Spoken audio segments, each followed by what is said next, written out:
What questions are you asking yourself? What questions are you asking yourself?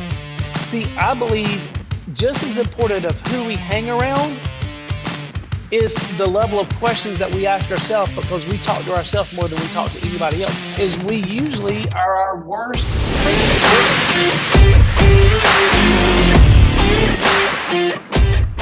What is up, everyone? Rob Sevilla here, and I'm back with a brand new Spitting Fire Leadership podcast for all of you today. And I'm with my man, Hendo. Hendo, say what's up to everyone real quickly. What's going on, man? I'm honored to be on the podcast today with you, brother.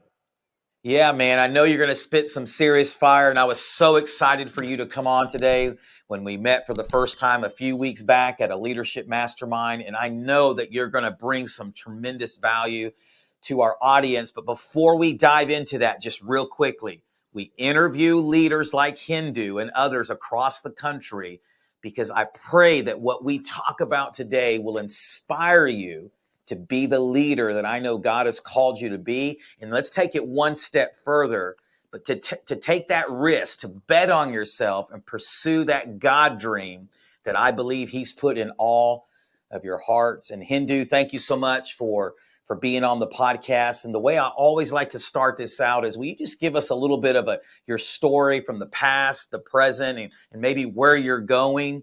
And share as much as you would like to share. But I always like to hear people's story because I believe it matters, and I believe it can be a catalyst for others. Yeah, I definitely agree, man. And so, again, brother, thank you so much for having me on.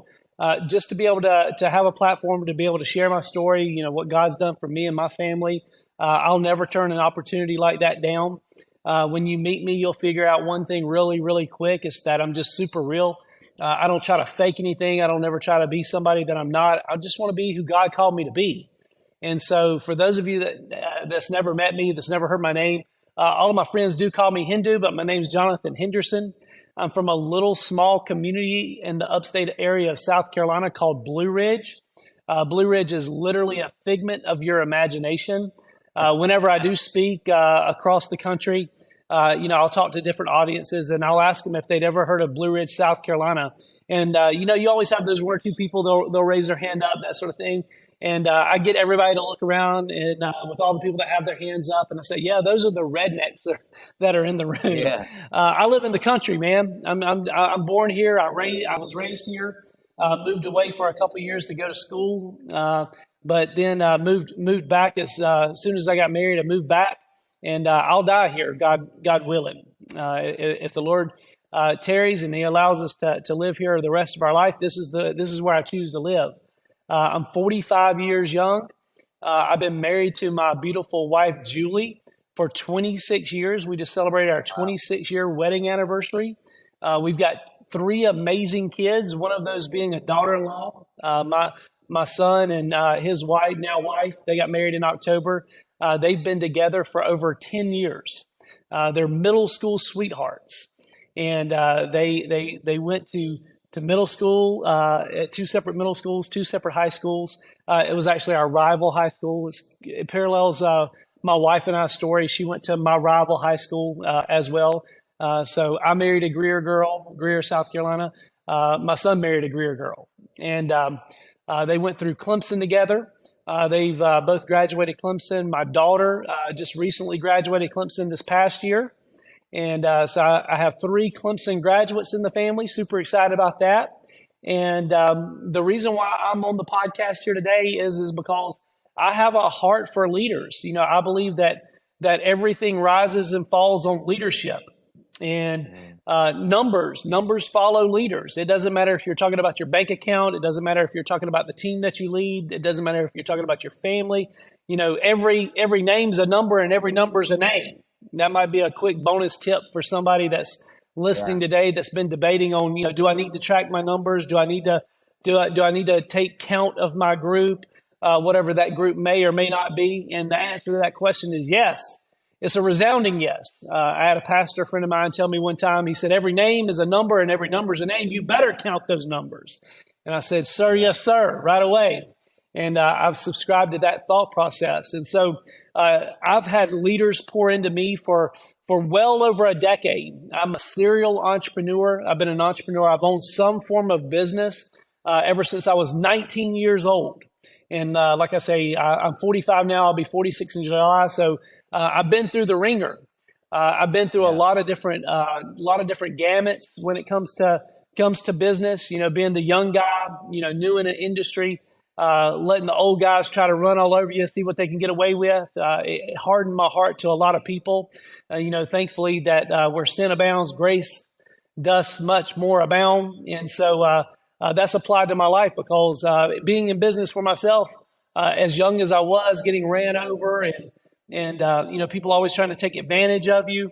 It hardened my heart to a lot of people. You know, I quickly become a no nonsense type of guy. I almost got to a point in my life where I didn't like other people. And if you're a believer, and if you're listening to this podcast, I'm assuming you are. Hopefully, maybe you're not, and maybe this is the first time that you hear the gospel.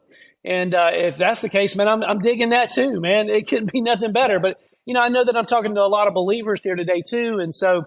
You know, for me, you know, I'm thankful for grace because it was through His grace and through His love that He softened my heart back up and made me realize that I needed to love people again. And so it's just been a journey, man, that leadership journey. And so hopefully I've got some stuff that I can pour into you guys today with. But that's kind of my story. We can get into some of the details, whatever you see fit, Rob. But I'm just so honored to be a part of the podcast here today, and hopefully I can bring some value to you guys. Yeah, I want to backtrack because one of the things you really just came out of the gate with was talking about just being authentic, real. One other podcaster that I listen to by the name of, he's a former pastor, his name is Tim Ross. He talks about vulnerability being our superpower, right? Yep. And you know, and we're both in the insurance industry, you more on the life side, me more on the Medicare side, but I see so many people today, they're just addicted to the celebrity status, or they're so addicted to posting on social media one lifestyle, but behind the scenes, there's someone totally different. Talk about how important it is from a leadership standpoint, even from a recruiting standpoint, if I could use that word that a lot of people don't like to use anymore, but just from attracting people into your life, maybe other leaders that would want to work with you. Talk a little bit more about how important it is for that authenticity, for that genuineness, and being vulnerable. Well, I showed up today in an FFA shirt, in a Sunreft Adventures hat.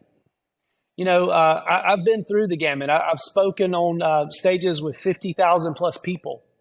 You know, I've been in the green rooms. I've been in the green rooms of personal development seminars. I've been that guy on stage. I've been in the green room of churches. My wife and I, we pastor our local body here. I've been in those rooms, you know, and what I saw in those rooms, I didn't really like. It wasn't people that I wanted to be around. And so I made a commitment to myself. I said, I'm just going to be who God called me to be. If you like me, great. If you don't, it's no big deal either. I don't dislike you because you may not like me. You know, I'm not for everybody. I get that. I had to learn that. And that came with age, you know, because I was a people pleaser there for a little bit till I realized people pleasing was getting me run all over in business, and that wasn't any good. And you said that we're in the insurance space, and yes, we're definitely in the insurance space, but we're in the people space. You know, when you start talking about my journey and how, you know, I came to the insurance world, it was because I was a product of the product. I actually used a product that allowed me to transition to be able to do what I do now. And I love the ability to be able to grow and scale a team, organization, an agency using the insurance lingo. I love that. It's my heart. I'm so fired up that I get up every single day and I have an opportunity to be able to give people an opportunity. I want you to think about that. I got up today with an opportunity to give people an opportunity. How cool is that? And for those of you that may or may not like the word recruiting, you need to like the word recruiting, because if you're a believer, you're recruiting with every breath you take. You know, there's somebody that's watching you live your life. You know, I believe that the word that I believe is relational. It's not transactional. It's relational. And you know, more things are caught than taught. And so it's awesome to be able to hear the spoken word, and I love the spoken word, and I love the written word. I've got the written word here in front of me. I love the written word, but man, more is caught than taught. And so it's about the people that you surround yourself with. You know, your health, your wealth, your income, your everything about you in life is within 10% of the top 10 people you hang around the most. I'm a Yeah. firm believer of that, and I really truly guard the people in my life that I'll allow to be able to speak into my life. There's very very few people that I allow to actually speak into my life. Now I listen to a lot of stuff because leaders are readers, right? Yeah. My earbuds they get worn out because I listen to so many books. I listen to a lot of Sure. podcasts. I listen to Sure. a lot of vlogs. I might listen to a lot of different people, but there's very few people that I actually allow to be able to speak into my life. There's a vetting process, and it's Yeah. nothing that I've gotten written down that says, okay, to be able to speak into my life, you have to do X, Y, and Z.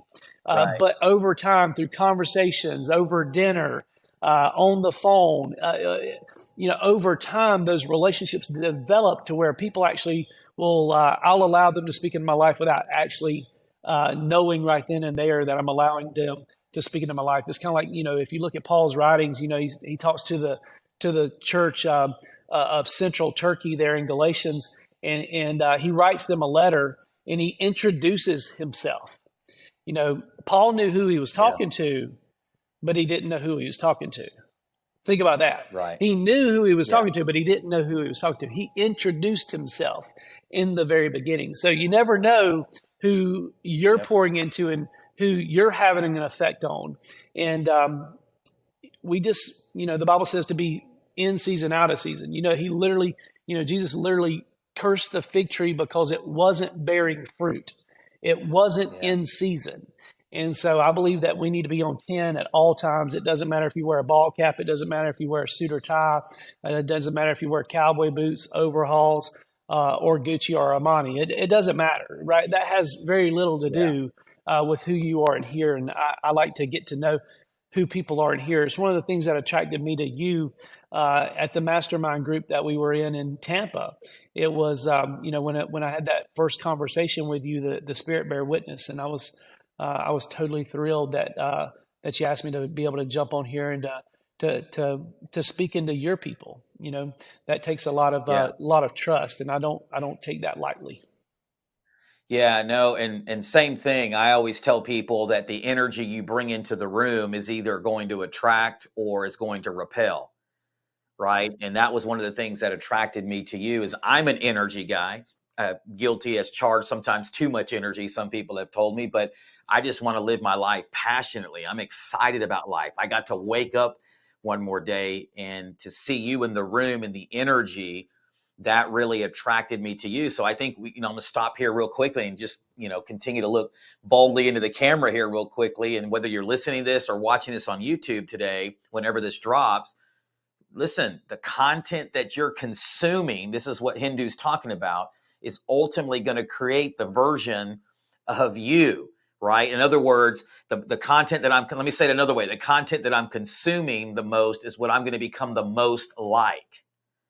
Well, And so you got to the guard that, but Bible, also the people. yeah, the Go ahead. Bible says that out of the heart, the mouth speaks. Right. I believe that we're designed to live in the overflow. Yeah, And I agree. people, in the world that we live in today, it's a transactional world. We have fake social media accounts. We have real people that create Yeah. fake accounts, Yep. right? They try to put on a persona of who they really are, but it's not coming out of here. It's not coming from their heart, and so. Literally, it's just falling on deaf ears, and it's a word that will return void because it's not who they truly are. As a matter of fact, with this being a leadership topic, and I didn't have anything planned. I'm a lot like you. I like to Yeah. go for, I don't want to say shoot from the hip, but I'll flow Yeah. with you. I Yeah. like to say chop it up. I'll just chop it up with Yeah. you, Chop it right? up. But there was some things that I was thinking about, and I think as leaders, we need not be afraid to address real issues in the Yeah. marketplace. And one of the biggest issues is that we don't really truly know who we are. Yeah, that's good. I see people searching for that a lot. And I think that's one of the things that, kind of, hit there is because, there's so many people that are listening to so many different voices and they Yeah. don't know who they are on the Yes. inside. And if you go to John 8, 12 through 19, Jesus is very specific that he knows who he is. Yeah.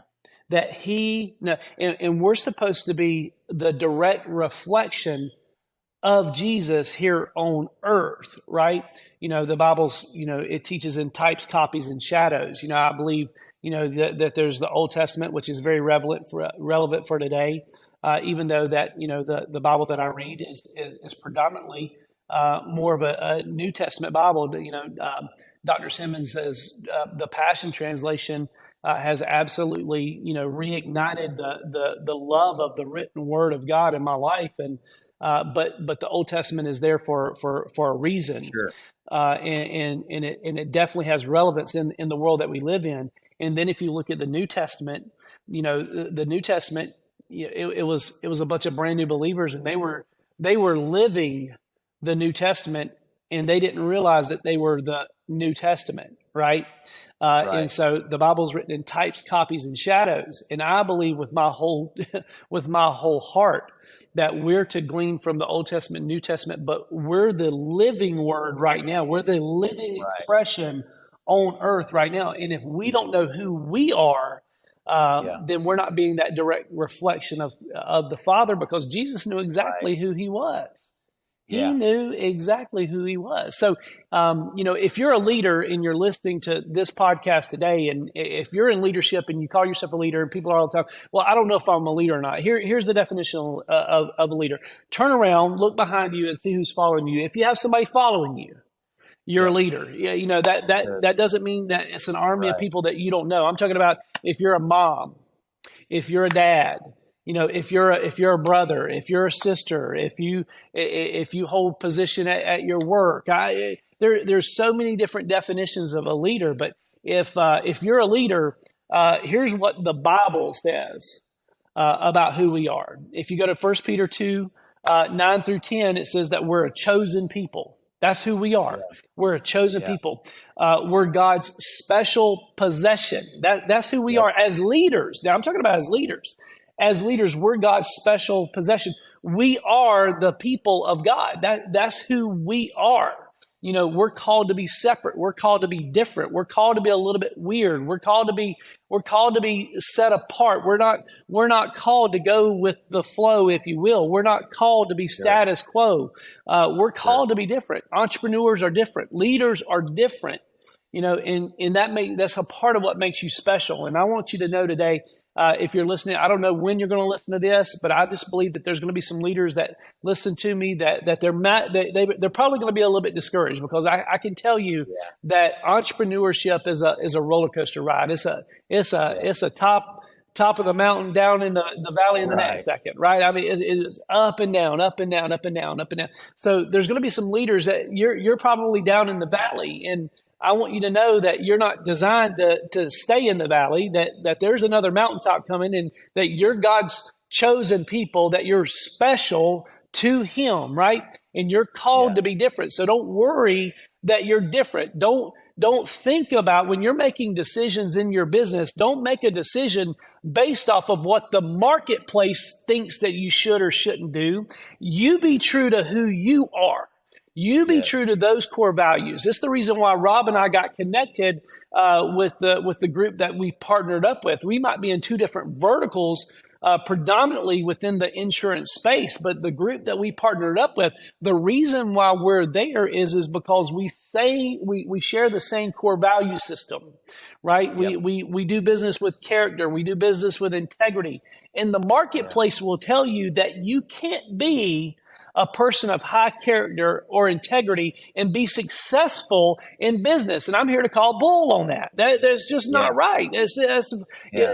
You can treat people as you should want to be treated, right? It's the golden rule, right? If you treat people the way that you would treat your mama, right? If you would treat people the way that you would treat your daughter, your son, if you treat people that way, I don't care if you're mowing grass for a living. I don't care if you're shoveling mulch for a living. I don't care if you're packing beans for a living. I don't care if you're building widgets for a living. I don't care if you're slanging insurance for a living. If you do that, then you can be successful. I didn't get into the insurance business to sell life insurance. I got into the life insurance business to build people. And the more people I build, the more people I help give an opportunity to, the more successful my business is going to be because I'm doing what God's called me to do. I know who I am. It might have taken me a long time in life to figure out who I am, but I know who I am. So my question is who are you? Yeah. Can I drop another little nugget and I want you to expound Go on ahead, this. brother. I'm about to flip this sucker on you and I'm about to interview you, right? What questions are you asking yourself? Right. What questions are you asking yourself? See, I believe just as important of who we hang around is the level of questions that we ask ourselves, because we talk to ourselves more than we talk to anybody else. And I know that there's probably some spirit-filled Christians on the call here today. It's like, well, I talk to God more than anybody else. You're a liar, right? No, you talk to yourself more than you talk to anybody else. And the one thing that's crazy about that is we usually are our worst critic. We're harder on ourselves than we are on anybody else, right? And so those questions usually that we're asking ourselves are the wrong questions. The level of questions that you're asking will also help determine the level of lifestyle that you actually live, right? And so if you want to go back to questions, right, you can go back to the book of Genesis when the enemy tempted Eve in the garden and Adam and Eve ate the apple. And I grew up in a church that had some horrible theology, great people. I had a drug problem growing up. I was drugged to church every time the doors were open. My grandma made sure of that. But it was great, wonderful people. Love those people. It was some horrible theology, horrible theology. It was that, hellfire and brimstone, doom and gloom. And, you better watch every step that you take because, if you don't do that, you're not going to be right with God. And I was taught that God couldn't look on sin. And, then I actually got old enough to crack the word up. And this is for leadership too. I cracked the word up and I started studying for myself. And I realized right then and there that as soon as Adam and Eve, if you realize when they sinned, when they took the bite of the fruit, right, they saw themselves naked and they were ashamed, right? Okay, now that shame didn't come from the Father. That shame came from the sin. That shame came from the enemy, right? Yeah. And we were designed to walk with God in the cool of the day. That's where I believe the kingdom is relational because our God is relational, right? We were designed to walk with God in the cool of the day. And so when the Father came to fellowship, to walk with Adam and Eve, they heard him coming and they hid from him. And what did he do? He went looking for them. Now he's God. Now he's God, right? He knew exactly where they were. He didn't have to go looking if he didn't want to, right? But he went looking for them. And see, I was always taught that God couldn't look on sin. And people didn't read the rest of the verse to me. It wasn't until I read the verse for myself where it says that God doesn't look on sin favorably, right? Yeah. But the Lord went and he found them. And you know what he did? He didn't chastise them. He asked them questions. Yeah. So if questions is what the Father's asking, then why aren't we asking? If we don't evaluate or inspect our questions, how do we know if they're good questions or not? Yeah. Adam and Eve, where are you?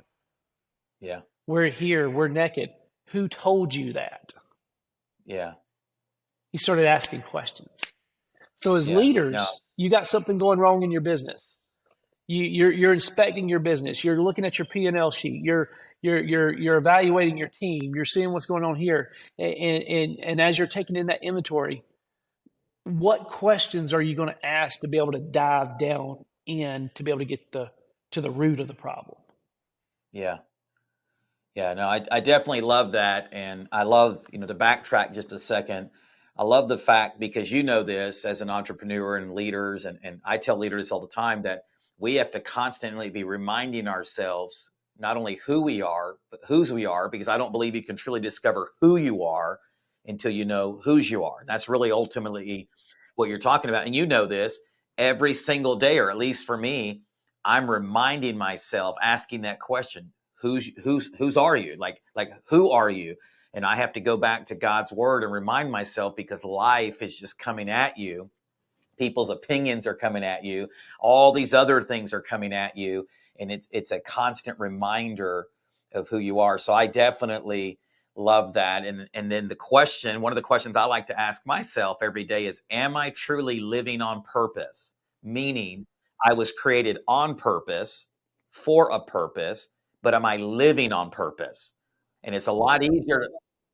Yeah. So I ask myself that question frequently, but here's the thing, and you know this, it's a lot easier to live on purpose when you understand whose you are, and it results in who you are. And so one of the questions I want to ask real quickly is, because you brought this up at the Leadership Mastermind, and I think it's a nugget for someone today in whatever arena, insurance, network marketing, home business, whatever, is the power of events. And you had talked about how you got to the top of a company in one of these companies, but you said that you built your business on top of events, or with events. Can you talk about how important events are to growing businesses, but also you're in the people growing business, how important it is that you grow people through the power of events? Yeah, if your company or platform that you're a part of, maybe you own your own platform, right?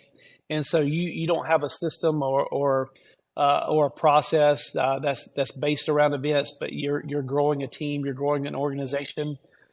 You need to find somebody that can do that for you, or you need to start it yourself. I believe that any team, it doesn't matter if you're talking about your pastoral staff, it doesn't matter if you're talking about your car. If you own a car Yeah, dealership and you're talking about your car salesman, you've got to be events driven. If you're not events driven, then you're shooting yourself in the foot. And there yeah, again, it all parallels back to the word. I live in the heart of the Bible Belt. I live in South sure. Carolina, and Yeah, like I said earlier, love the area where I grew up. I wouldn't want to live anywhere else in the world, but it's one of the hardest places, in my opinion, to be an authentic Christian. And the reason sure. why is because you got grandma's religion in place. Yeah, And, there's so many things that grandma's religion gets wrong. But one of the things that grandma's religion gets right, and I've had to experience this on a personal level, is events. And those events are Sunday church, Wednesday church, right? And I'm not hmm, saying that you got to be there every time the doors are open, but the Bible yeah, even tells you not to forsake the assembling of others. We've got to come together, and you've got to get your people around other people. The reason right. is because you become common around your own people. And That's so good. events give us an opportunity to be able to get our entire group together, no matter where that event is, no matter what that event's around, no matter if it's a good event, no matter if it's a bad event, it doesn't matter. It's just the event itself, right? You get to be around your people, and you get to have other people that like, love, trust, speak into your group. And beyond a shadow of a doubt that when they speak into your group, they could be saying the same exact thing that you've been saying over the last quarter, but that person's never heard it. But they're going to hear it from somebody like a Cody Askins. I believe that Yeah, you go to some Coach Bird events, right? yeah. Okay, so or No, like I personally do not. I oh, personally okay, has online training, but never been. He's been okay. at 8%, and I've heard him live there. Yeah, I got you. Well, there's people like that actually put on events, and so if your company doesn't have a system in place, there's places to where you can go and take your group, take your team, put them in that atmosphere, and have that person that's up on stage say exactly what you've been saying over the last quarter, but they're going to hear it completely different, and it's going to yeah, explode your business. it just happens. I would love to tell you the magic pixie dust that they're actually sprinkling on these people to make it happen. You hear people talking about, oh, I don't need those rah events. And Yeah. if you're into personal growth and development, I believe it was Zig Ziglar. If it wasn't Zig Ziglar, it was Jim Rohn, but I believe it was Zig Ziglar. He said that Sure. these events, it's like taking a bath. You don't Yeah. have to take a bath every day, but if you don't, you stink. You need to take a bath, right? Well, you need to get to these events, because if you don't get to if you don't get to an event, then what happens is as your thinking starts stinking, and you need to go Yeah. and get your mind washed out. You need to go, oh, it's just one of them brainwashed. Some of your minds need to be brainwashed, right? Some of you have been watching Yeah. Fox News. Some of you have been watching CNN. Some of you have been listening to the left. Some of you have been listening to the right. And what happens is that affects everything in your life, right? Yeah. I actually Absolutely. heard a guy the other day, and I don't care if this offends you or not, because I'm authentic. If it offends you, cut the channel Yeah. off. No, don't cut Rob's channel off, Yeah. but yeah, Yeah. just shut me off like this. But I saw a guy that I know he's been married multiple times, Yeah. and he was given marital advice. Right. And I just stopped and I went, what in the, like, anybody will talk about anything, right? And used to, Yeah. the old me would have gotten upset about it. I would have probably fired something off at it, and I'd have created a big stink Mhm. about it. But the grace part that's covering me now just had me swipe on through. Yeah. And I went, that's why I guard where I send my people to. That's why I guard what I listen to. That's why I guard who's in my inner circle, is because, Sure. man, who's going to take weight loss advice from a fat person? Yeah. I mean, if you're fat, for one, quit eating Twinkies and sitting on the couch and do something about it. Sure. God didn't call you to be like that, right? Um, Sure. but on the other hand, I'm not going to listen to somebody tell me about this amazing weight loss program that they've been on for the last decade of their life, but yet they're 5'3", 450. You know what I'm saying? I'm just Yeah. not going to do it. Yeah. And so these events, beyond a shadow of a doubt, that they've got qualified individuals who have a Sure. proven track record to be able to be Sure. there. And when you get your people in front of them, that's what's going to be rubbing off on them. And so it's vital. It's just vital. It's a Yeah. non-negotiable for me in my business. Yeah, and just to reaffirm that though, because you shared like some specific numbers at the mastermind, you built a team of like, was it like 40,000 people Over through the 40. power of events? Over Over 40. 40,000. Yep. Yeah, and you achieved like one of the top ranks or the top rank in that specific company, correct? Yeah. So the backstory, I'll give you a little bit of backstory. We have bought and sold some companies, built some companies. We were doing pretty good. I was able to, my passion's baseball. I'm a baseball nut. Gotcha. That people call me Coach Hendo.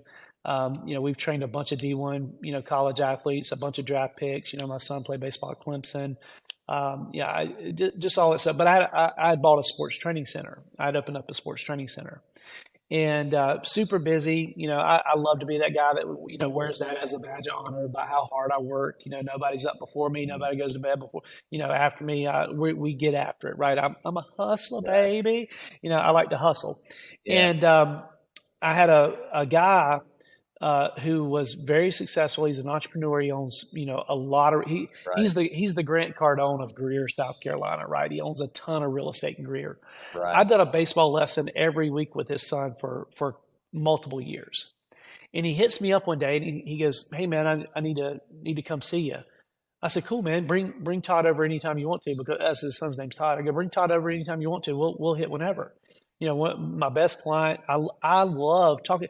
I would literally schedule 2 sessions with him, one so I could do the lesson, and then the second session I would just talk business with him. And so he hits me back and he goes, "No, it's not about that. It's about business."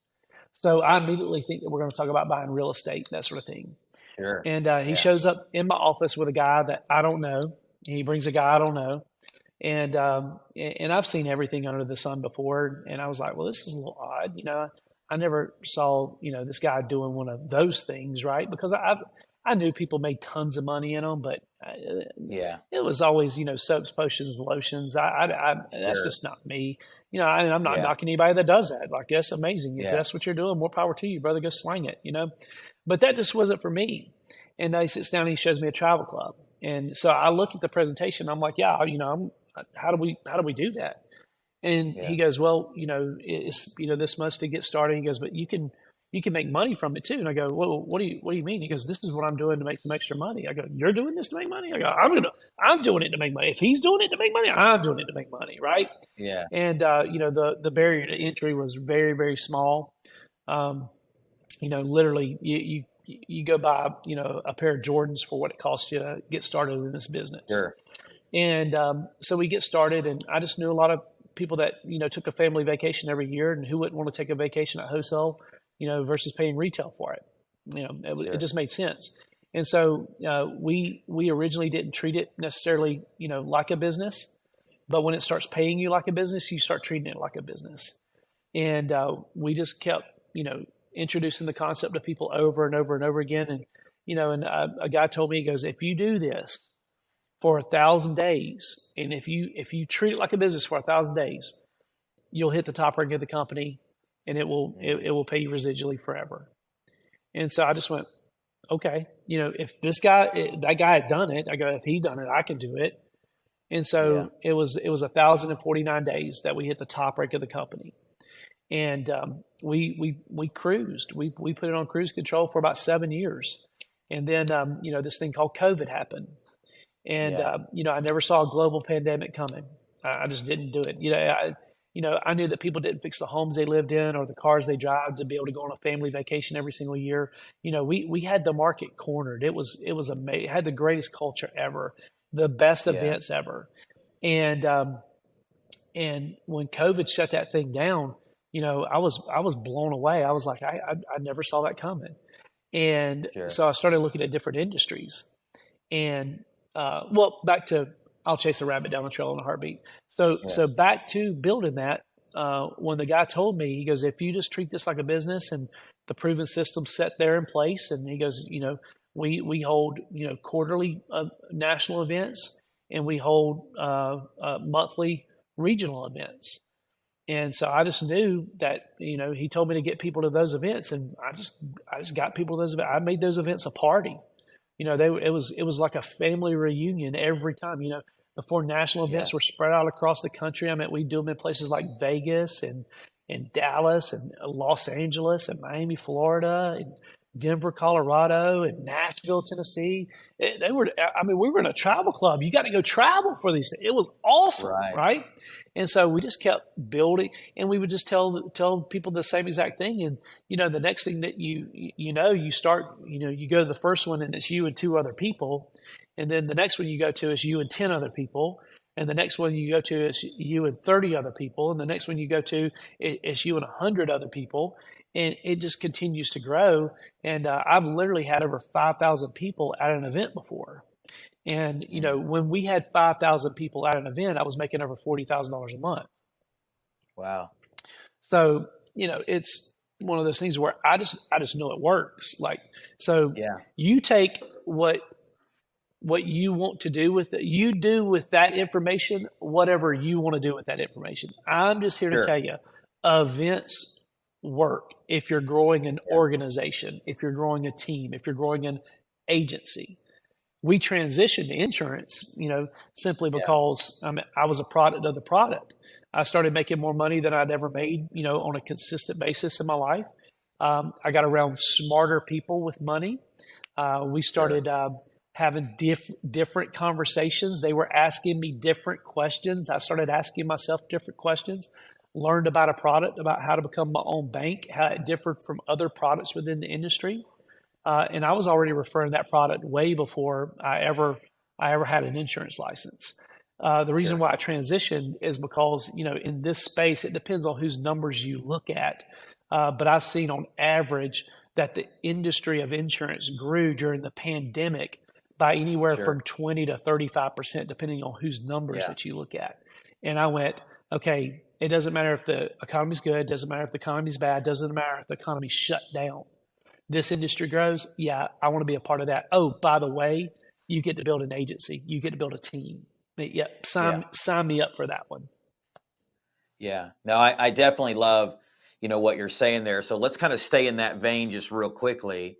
From the time you started this journey years ago to where you're at now, whether it was at an event, whether it was a book, podcast, being around a mentor, what is one of the greatest breakthroughs? Maybe we could word it this way: paradigm shifts that you had to have to put you in the position to have the success you're having today. I know there may be several, but is there one that kind of rises to the top? Yeah, sure, man. Whoa, what a great question. I think it's when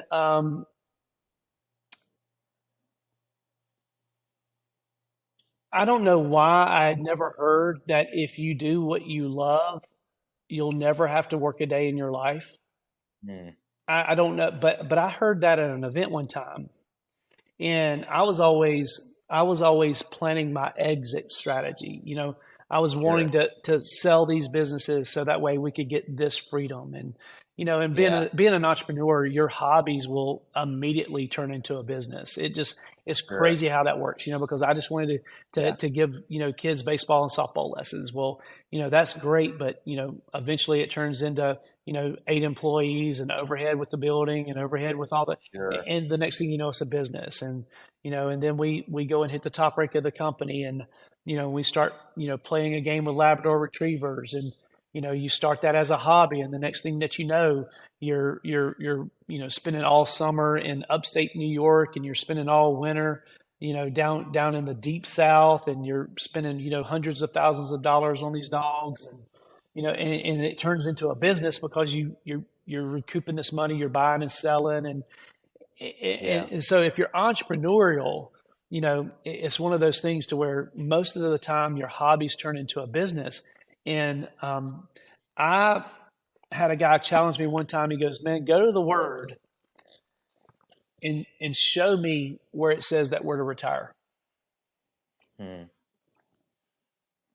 Couldn't find it. The only yeah. thing I could find is it says that that the worker is worthy of his pay, Yep. and that a lazy man should starve. Yeah. And so I knew that whatever I do at that point in time, whatever I do, I knew I was going to do it forever.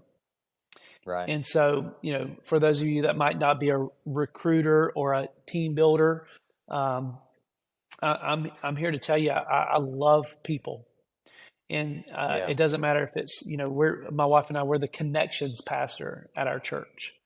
Yep. It's just all about people. Yeah. And so I found the people business.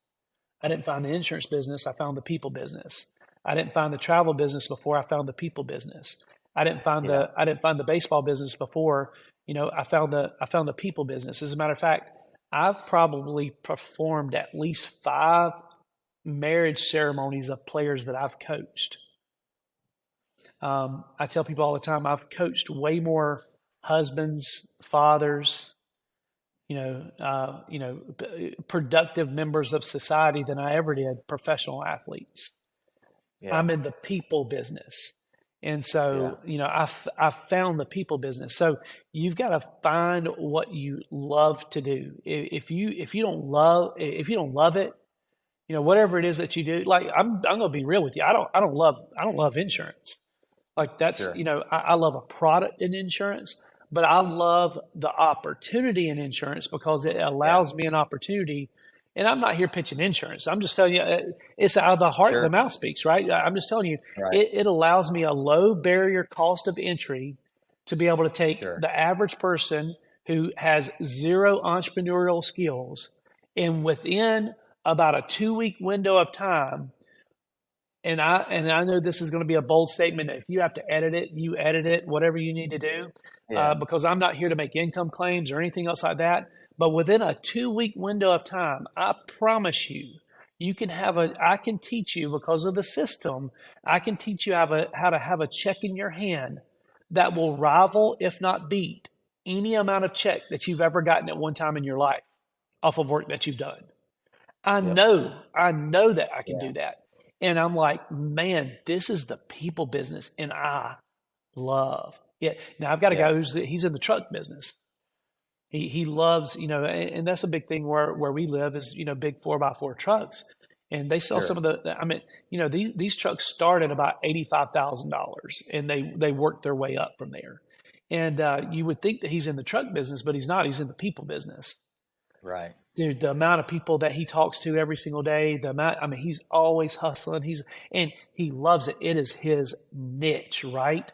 And Yeah. so he's in the people business. Now, it's a different people business than I'm in, right?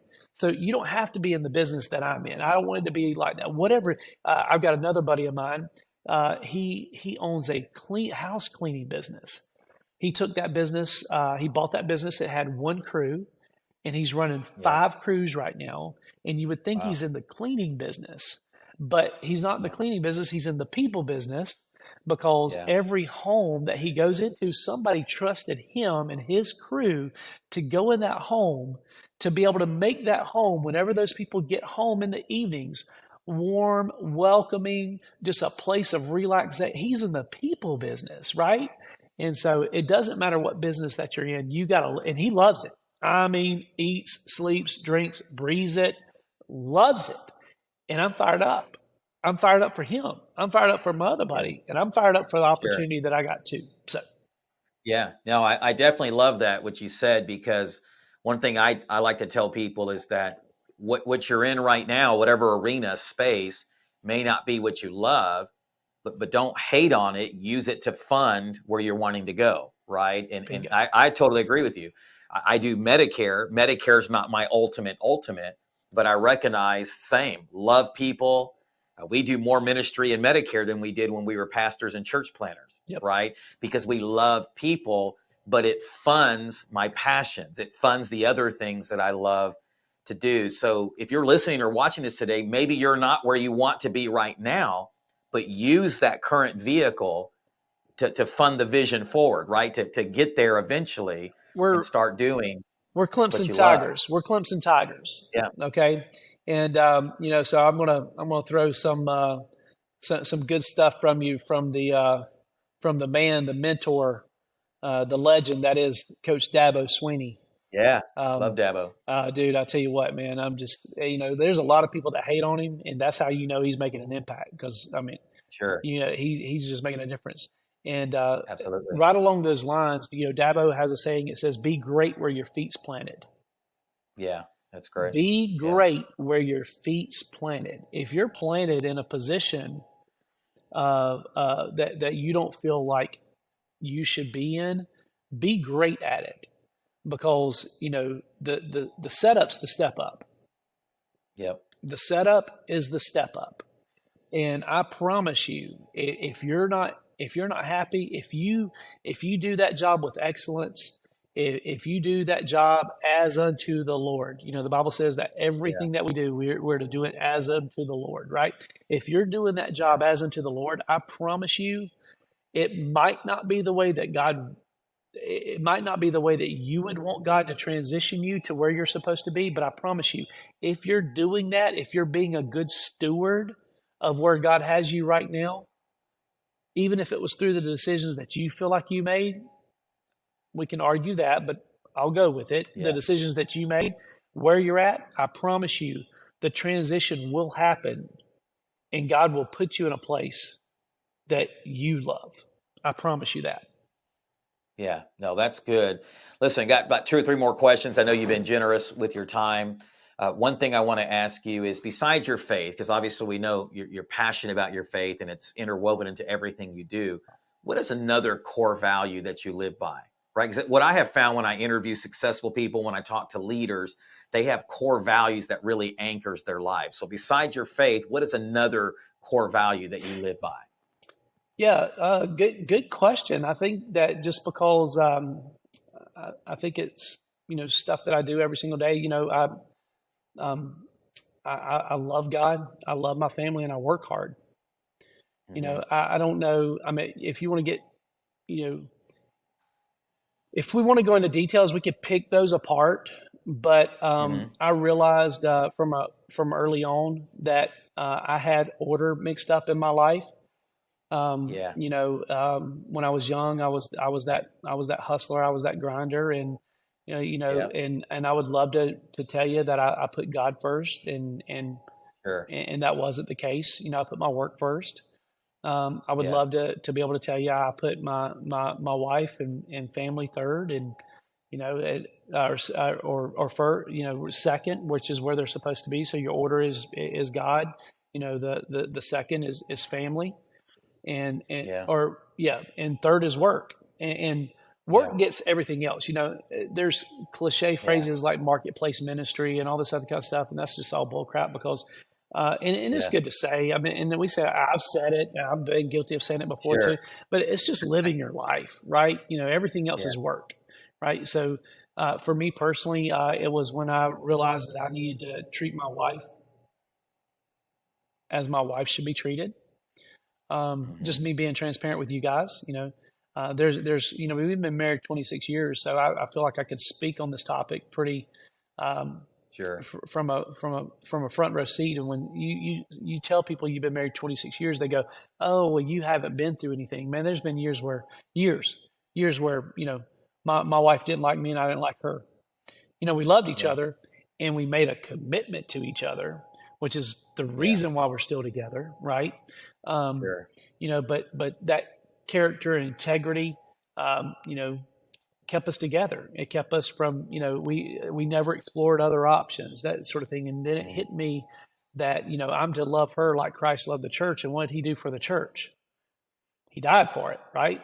And Yeah. so I make it a priority in my life to treat my wife the way that she should be treated. Now that's not to say I'm perfect, but because I'm not. But at that same time, I'm cognizant of it. It's always in the forefront of my mind of how I'm treating my wife. How do I treat my kids? Am I giving them the time, love, and attention that they need? Because business will always be there. You know, Yeah. I'm here today Yeah. from a relationship standpoint. I'm not here from a business standpoint. That's why Sure. we're all busy. We all got, but I don't have a clock. I wouldn't like, oh, here, it's X, Y, and Z time. It's not Yeah. like that. So I would say learning how to be present is Yeah. No, another is another trait that I've really had to concentrate, develop, and work because I'm the guy that can overlook 7 or 8 different things to this one. And then when I'm in the middle of yeah. this one, I can look over here and I can get started over here and I can get scrambled like that. And so I'm having Yeah. to learn how to be present when I'm present. Yeah. No, I definitely appreciate the realness and vulnerability and guilty as charged myself. I think any top producer, leader, highly successful person that I've ever ran into, that's a struggle to be present. Sometimes we don't stay in the now long enough because we're so forward thinking and want to move, especially if you're a visionary. So I definitely love that. I ask everybody that comes on the podcast this: if there was one word you would use to describe Hindu, what would that one word be? Passionate. Passionate. So let's talk about that for a minute. How has being passionate put you in the position for success today? How has that been interwoven into everything to allow you to have the success that you are having today? Brother, I got married when I was 19 years old. I was a kid. But I was all in. Yeah. Now, it helped that my wife was the hottest girl I'd ever laid my eyes on. When I saw her walk into church with Right. that red Yeah. dress and that red hat Yeah. on that Easter Sunday morning, because they were visiting our church that I went to, I went, oh my goodness. Now, she was a little bit older than me at the time. I was part of that group of boys that sat on the back row that, when she walked in, I probably wasn't thinking the most holy things when she walked in. But Yeah. right then and there, I was starstruck. And I remember the night that Yeah. we started talking. I remember that, she had on blue jeans. She had on Ked's shoes. She had on a blue pullover. She had on an American Eagle ball cap. I remember when she walked in that gym when I was playing basketball. I remember seeing her, and we started talking that night. I remember I was all in. And so when it comes to business, I can't toe dip. I've toe dipped in business, and when I have failed in business is when I've tried things. I hope somebody That's caught that. When I tried things is when I failed. But when I jumped in head first, when I cannonballed, when I said I'm all in, baby, that's when I've made things work, right? That's where I've seen the success, and it comes from a place of passion. You heard me tell you that I had a drug problem growing up when I was little, that I was drugged to church every time the doors were open, and I was drugged to church by my grandma. I had a mom and dad that was present physically in my life, but I didn't have the mom and dad that was present emotionally in other areas of their life. Now I love them, and I wanted to say that I love them, great respect for them. The thankful for them. I in no way, shape or form harbor bad feelings toward them anymore. Thank you, Grace, again. Thank you for some forgiveness. But I knew that I didn't want to be the dad that was my dad, right? Yeah. And so when I had kids, I was all in. I'm still all in on them babies, and they know it too. You know what I mean? Like they're adults. They're productive members of society. They pay their own bills, y'all, right? They're productive, and I was all in on being a dad, right?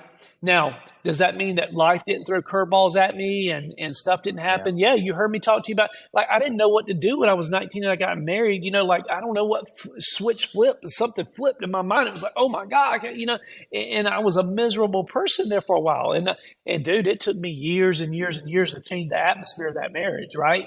But I did it. And the reason why I did it is because I was all in. It was that passion, that effort, that energy. Whatever you're doing, I don't care what it is, just do it with your whole heart. And you don't have to be me, and I don't have to be you. God made us all unique and different. That's what makes the world as great as what it is. So I'm not trying to say, but if you ask me, what separates me from the masses, it is that passion. It is that, hey, man, if we're going to do it, we're going to do it big. There's been a ton of challenges with helping launch our group. I mean, tons. I've watched toe dippers fall off faster in this transition than I've ever seen in network marketing. And trust me, they come in and out of that stuff in a hurry, right? And I'm sitting around and I'm looking around and I'm like, no, man, I'm all in. I'm so thankful for a group that can have open and transparent conversations with somebody that's all in, because some of those conversations aren't the most pleasant conversations to have. They might get a little bit heated, but at the end of the day, I know that I'm stuck to them and they're stuck to me. And I love that because they're as passionate to me as I am to them, man. And so find somebody that's going to be as passionate to you as you are to them, and then try to outdo them, try to do it bigger, try to do it better. So if you had to ask me one word to describe me, it's passionate. I am just passionate. And I love that because it goes back to even some things you were saying early on in the podcast today, is that it's really hard to be passionate when you don't know whose you are or who you are, right? And I love that, what you're saying, and I agree. Like, I've tried so many things, and when I just tried and just put the toes in the water, when I had an exit strategy, even before I even began, it's like everything just crumbled. And this is a word for someone today. I want to stop here, whether you're listening or watching. You're trying so many things, but you're not all in. You already have more excuses built up so you can get out of it before you've even begun this journey that God is calling you to. And what Hendo is saying to us today is we got to be all in no matter what, right? We got to take the risk. Either we're going to trust God and take the risk or we're not. And if we do fail, here's this word that he's been using. It's by the grace of God that we fail forward. But I'd rather fail knowing that I was all in than just trying these things in my life that I never gave it all of my energy. So I definitely love that you're saying that. As we close shop today, where can people find you online? What social media platforms are you on? Yeah, the best way to find me is on Instagram. I spend more time on there than I do any other platform, and that is at Jonathan, JONATHAN HENDO, at Jonathan Hendo. You can find me there. You can connect through my email address, which is Jonathan, JONATHAN @legacylife.co. It's not .com, it's .co. You can connect with me there. We're doing some rebranding on that aspect, but I'll always have that email address, so we can definitely connect there. And you can find me through our new branding at E320 financialpartners.com. That's E320, Ephesians 320, E320. Somebody might need to go look that up today, E320 financialpartners.com. Yeah, and we'll put all that in the video description and the notes as well. And I'm so glad you came on the podcast today. Real quickly, anything that you go, man, I just feel like God wants me to share this before we close today. Maybe speak a word or speak life into someone today. Yeah, I would love to do that. I mean, it really is my heart. It really is my passion to be able to do that. Just to be able to share what God's done for me. Where He's taken me from, what He's given me. I've literally spent a lot of my life. I kind of look back at it now to where I'm at that age to where I'm not old, but I realize that I'm not young anymore. Right. I Right. realize that I'm at that point in my life, and Right. I'm really evaluating, some of the mistakes that I made, and what I could have done different, and, what I'm doing different. The biggest thing that I would challenge each and every single one of you guys is to be present where you are. That is my number. It's crazy that you talked about that earlier, because that was the direction that I felt like we were going to go. Was talking about being present in the moment. When you're at work, Yeah. you work. Yeah. When you're at home, you're at home, right? Yeah. I believe that we live in a society where we're addicted to busy. Yeah. And in all reality, that busyness is created out of laziness. We find Mm. ourselves so much, checking social media. We find ourselves scrolling here. We find ourselves looking over there, and then we look up and like half the day's gone. And now we gotta hurry. And because we're rushed, we Yeah. take it out on our kids, because now our kids are needing attention, and we ain't been on a date night and I don't know how long, and and it's because, well, you Yeah. didn't have your crap together over here, and Yeah. just be present. All of that is fixed with being present in His presence. Yeah. If you want to be a better entrepreneur, get closer to Him. Yeah. If you want to be a better dad, get closer to Him. If you want to be a better husband, get closer to Him. If you want to be a better wife, Yeah. a better mom, get close. How do you do that? I'm going to challenge you to shut the Word a little bit and get by yourself and just ask the Father to speak to you. That's good. Nothing wrong with the Word, but I believe Yeah. that we're so task oriented at times that I believe the Father is calling us to be present in His presence. Yeah. Yeah, and I got to share this before we get off. And we didn't even talk about this before, so this is how I know that I believe in God ordained moments, and I believe this podcast was one. I believe being in Tampa was one where we met. But about a year and a half ago, I went to speak at a men's retreat. A friend of mine's men's retreat. He calls it Camp Jesus, and it's just about 40 to 50 guys just going bonkers for Jesus, if I could just put it that way. And God had given me this word, and one of the words was that God is ever present. We know you're right. He's omnipresent, right? But God is waiting for us to be present in His presence. So it's interesting you framed it that way, because that was a word that God had given me on the way to that particular men's retreat, and I shared that. And once again, I love the busyness part of it, because isn't it interesting how our greatest adversary, and I believe that's Satan, right? The devil. Isn't it interesting how he uses busyness to actually distract us, to move the needle not towards our purpose, but away from our purpose? 100%. Right. And you talked a little bit about that. So I just had to mention that real quickly before we get off. And once again, Jonathan, I know when this drops, this is going to, you spit some serious fire today, and I know it's going to bring some value to our audience. And I just want to say this as we close shop today. I pray that something we talked about today, this is the way I like to coin it, the phrase, it puts fresh wind in your sails. Life just sucks the wind out of you. But I pray that something was said today. I don't want to just motivate you. I want to speak spirit to you today. And I want to inspire you to be the leader, to be the entrepreneur, even if it's a side hustle that God has for you and that he's called you to be. So God bless you guys. Please like, comment, subscribe, share this with someone who needs to hear the message today. And we'll see you next time.